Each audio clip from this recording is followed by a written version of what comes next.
এরকম যখন বলছে তো আমাদের এখানে একটা প্লাস পয়েন্ট ছিল, যখন আমরা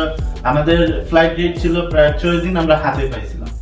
তখন আমরা ভাবলাম যে না আমরা ভিসাটা যখন রিফিউজ হয়েছে তখন থেকে ফ্লাইট বুকিং যে দিন ছিল এর মাঝখানে মানে মাত্র 6 দিন না, রিফিউজ হওয়ার পরও আরো 6 দিন আমাদের হাতে ছিল। ও তো 6 দিন ছিল মাঝখানে। জি তো আমরা নাচর বন্ধু ভাবলাম না আমরা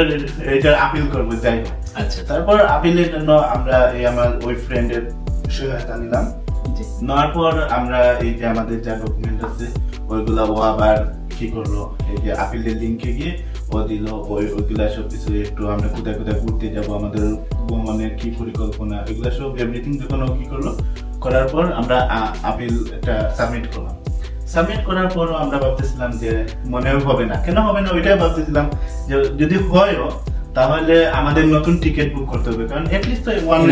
enough সময় লেগে যাবে, পাসপোর্ট মানে আমরা আবার দিব, ওরা আবার দিবে, ওইরকম। তারপর 3 দিন আগে ওইরকম ভাবলাম যে না,